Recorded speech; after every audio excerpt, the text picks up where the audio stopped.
جی ناظرین، بریک کے بعد ایک بار پھر آپ کو خوش آمدید کہتے ہیں۔ بات ہو رہی تھی کیبنٹ کی جو رائٹ سائزنگ کی جا رہی ہے، جو انقلاب کی ہم باتیں سن رہے ہیں، جو مصر سے اور تیونس اور اس کے بعد کچھ کہا جا رہا ہے، جیسے جو بائیڈن کی بات کریں، امریکن وائس پریزیڈنٹ، ان کا یہ کہنا ہے کہ پاکستان میں بھی یہ انقلاب مصر جو تیونس سے چلا اور یمن کے بعد پاکستان میں بھی آ سکتا ہے، کہ ایسی پاسبلٹیز ہیں کیونکہ ملک میں بھی لا قانونیت، مہنگائی، بے روزگاری اور کرپشن کا چرچا ہے۔ کچھ جو آج کل انقلاب کی ہم باتیں سنتے ہیں اور جو عام آدمی کے ایشوز ہیں ان کو ایڈریس نہیں کیا جا رہا، تو کیا اس بیس پہ بھی پاکستان میں اس طرح کے کچھ واقعات ہو سکتے ہیں؟ آپ کو کیا لگ رہا ہے؟ میں آپ کے سوال سے پہلے دو چیزیں کلیئر کرنا چاہتا ہوں۔ محترم چانڈیو صاحب نے کہا کہ یہ مسلم لیگ نون جو ہے وہ ایک بڑے صوبے پہ حکمرانی کر رہی ہے، 62%، جو جتنا بھی 70 کر لے اس کو۔ بات یہ آپ جمہوریت پہ یقین رکھتے ہیں، ووٹ کی طاقت پہ یقین رکھتے ہیں، عوام نے ہمیں بٹھایا اور اچھا ڈیلیور کر رہے ہیں الحمدللہ باقی 4 صوبوں سے۔ اور دوسرا سوال جو مولانا فضل الرحمان صاحب نے کہا تھا کہ جی ہم مسلم لیگ نون والوں نے کبھی اعتراض نہیں کیا جو کچھ ہو رہا ہے، میں صرف احترام کے ساتھ ان کو یہ کہتا ہوں کہ ہماری سپیچ نکال لیں اس سیشن کی اور اس میں دیکھ لیں کہ ہم نے جو میں نے تقریر کی تھی، میں نے کہا تھا ہم غیروں کی جنگ لڑنے کو تیار نہیں۔ پھر میں ایک اور ان سے کویسچن پوچھتا ہوں، ہم نے ہر فورم پہ ہم بولے جو کچھ ہو رہا ہے، ابھی آپ رحمان ملک صاحب کو بلائیں، لائن پہ لے لیں، وہ بتائیں گے، قسم کھا کے کہیں گے کہ ان کے سائنس اینڈ ٹیکنالوجی کے منسٹر اعظم سینیٹر نے 2 خط لکھ کے کالا ڈاکہ میں آپریشن کروا دیا۔ کالا ڈاکہ میں چادر اور چار دیواری کا تقدس پامال ہوا، عورتیں باہر کھڑی، اندر ایک چھوٹے سے ایریے میں ایک منسٹر خط لکھتا ہے اور آپریشن ہو جاتا ہے۔ تو کہاں ہم اور کہاں یہ آپریشن کا ایسا بھی نہیں۔ میری بات یہ گورنمنٹ کی پالیسیز کا تسلسل بھی چلتا رہا، پیچھے پرویز مشرف کے ساتھ بھی ہوتا رہا۔ اگر یہ JUI آج یہ کہہ دیتی کہ ہم نے استعفیٰ اس لیے دیا کہ اس آپریشن کے خلاف جو حملے ہو رہے ہیں ان کے خلاف، تو میں دعوے سے کہتا ہوں میں ان کو اپریشیٹ کرتا۔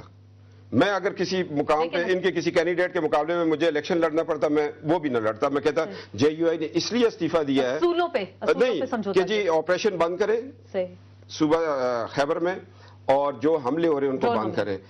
دوسروں پہ تنقید کرنی ہے، مگر ہمارا ریکارڈ یہ بتا رہا ہے کہ سب سے زیادہ اس پالیسی کے خلاف پاکستان مسلم لیگ رہی، پاکستان مسلم لیگ نون رہی۔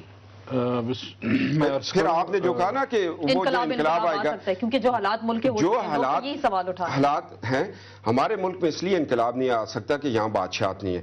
اگر انقلاب اس طرح کا آپ چاہتی ہیں وہ آنا ہوتا تو وہ مشرف کے خلاف آتا، اب ایسی کوئی پاسبلٹی نہیں۔ یہاں ووٹ کی طاقت ہے لوگوں کے پاس، ووٹ کی طاقت سے انقلاب آئے گا، الیکشن کی صورت میں آئے گا اور عوام کے صحیح حقیقی نمائندوں کی وجہ سے آئے گا۔ نہیں ملیں گے تو پھر تو کچھ لوگ سڑکوں پہ نکلیں، بس ووٹ کی طاقت کریں گے، الیکشن کریں گے، اپنے لوگ لے کے آئیں گے۔ آپ کی جماعت پہ اعتراض کیا کہ کالا ڈھاکہ میں جو آپریشن ہوا آپ لوگوں کے کہنے پر ہوا ہے۔ وضاحت میں کر دوں جی کہ ایک تو یہ میں یہ نہیں سمجھتا کہ یہ کس حوالے سے بات کر رہے ہیں۔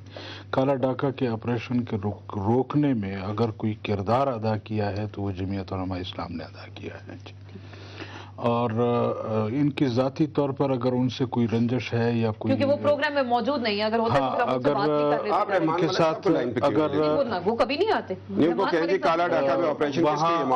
لائق محمد خان کے مقابلے میں ان کے بھائی ہارے ہیں، وہ رنجشیں ہیں تو اس کو وہ ضرور رنجش ہے، وہ میں نہیں چھیڑتا۔ جس جگہ پر رات کو 27 پولنگ اسٹیشن پہ JUI نے وہ بکسے چھینے ہم سے، وہاں پر ووٹس ڈالے، ایک پولنگ اسٹیشن پر الیکشن کمیشن کہتا ہے 1760 ووٹ ہے رجسٹرڈ، وہاں 2500 پڑ رہا ہے۔ میں ریٹ لے کے گیا الیکشن کمشنر کے پاس، یہ موجود تھے وہاں، اعظم سواتی وہاں موجود تھے، آصف علی زرداری صاحب کے پاس مولانا فضل الرحمان صاحب تشریف فرما تھے، وہاں سے فون ہوا کہ اس کی ریٹ نہ لینا۔ میں نے کہا جی نہیں، میں ایک بات یار، وہ نوٹیفیکیشن ہوا 60 دن تک الیکشن کمشنر نے، جو آج میں اس کو متنازع الیکشن کمشنر کہوں گا، میری ریٹ نہیں سنی، اس لیے کہ اوپر سے پریشر تھا۔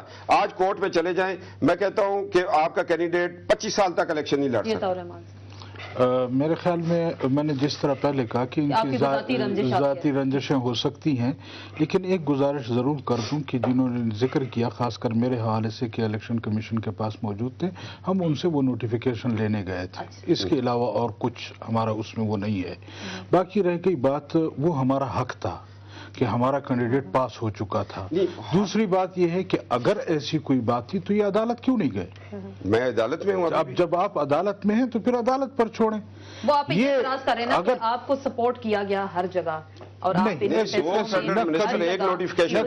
نہ کبھی پیپلز پارٹی کے ساتھ ہم نے انتخابی اتحاد اس دور میں کیا ہے. ہم نے اس کے باوجود کہ پیپلز پارٹی گورنمنٹ میں تھی، ہم بھی گورنمنٹ میں تھے، لیکن ڈی آئی خان کی صوبائی حلقے پر ہم ایک دوسرے کے مد مقابل تھے. ابھی ٹانک میں ہم ایک دوسرے کے مد مقابل ہیں. ابھی وہاں پر اے این پی اور پیپلز پارٹی اکٹھے تھے شانگلہ میں. یہ کہتا ہوں میں بھی استعفیٰ دیتا ہوں، یہ اپنے کینڈیڈیٹ کو استعفیٰ دلوائیں.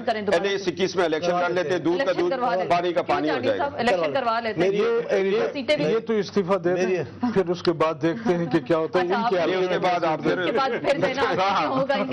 لیکن میں ایک دوسری گزارش کروں جو انہوں نے ذکر کیا ہے کہ ہم نے وہاں پر بات کی ہے، یہ کہ اس میں کوئی شک نہیں ہے کہ پارلیمنٹ کے اندر صفدر صاحب نے کوئی ضرور بات کی ہوگی. جہاں تک جے یو آئی کا حکومت چھوڑنے پر یہ کہنا کہ یہ کسی اور ایشو پر نہیں تھا، صرف ایک ایشو پر تھا، ایسا نہیں ہے. ہم نے پہلے سے واضح کیا ہے کہ اس کے عوامل بہت سارے تھے جو ہم پہلے سے حکومت کو کہتے آ رہے تھے لیکن نہیں مانے جا رہے تھے. اس کے بعد جب وہ کہتے ہیں ایک مریض ہے جس کو دل کا بھی عارضہ ہے، جس کو پھیپڑوں کا بھی عارضہ ہے، اور وہ بیچارہ کہیں کھانسی سے مر جائے تو کہتے ہیں یہ کھانسی کی وجہ سے مر گیا ہے، باقی بیماریوں کی وجہ سے. چلیں بیماریوں کا علاج کرنے کی کوشش تو کریں چانڈیا صاحب. جلدی سے میری کوشش ہے کہ الزامات تو ہم پر لگ رہے ہیں، ہمارے بہت سارے دوست ہیں. مکمل انجوائے کیا ہے 3 سال ہمارے ساتھ، ایک بھی اپنی چیز ہمارے حساب میں نہیں چھوڑی. جو چیز نہیں لینے تھی وہ بھی لے چکے ہیں، اور جو نہیں دی تو ڈنڈے مار کر بھی لی ہے. اب کیونکہ ناراضگی ہو گئی ہے، اب 3 سال کرپشن میں بھی ہمارے ساتھ تھے، 3 سال حکومت میں بھی ہمارے ساتھ تھے.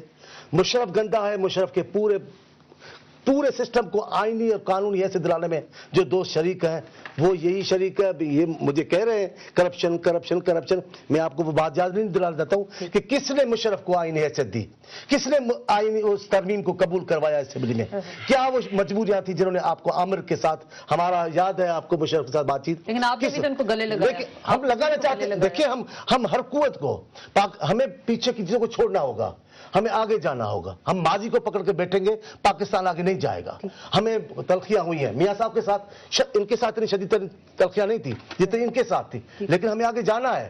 اگر ہم اپنی اناؤں کو لے کر بیٹھ جائیں گے، دشمنیوں کو لے کر بیٹھ جائیں گے، پاکستان آگے کیسے جائے گا؟ کل زرداری صاحب نے ایک بات کی، زرداری صاحب نے جو پارٹی کے اجلاس ہوا اس میں انہوں نے کہا کہ ملک میں جو موجودہ جو مستقل اسٹیبلشمنٹ موجود ہے، یہ اخبارات میں آج خبر بھی لگی ہے، کچھ جو اسٹیبلشمنٹ ہے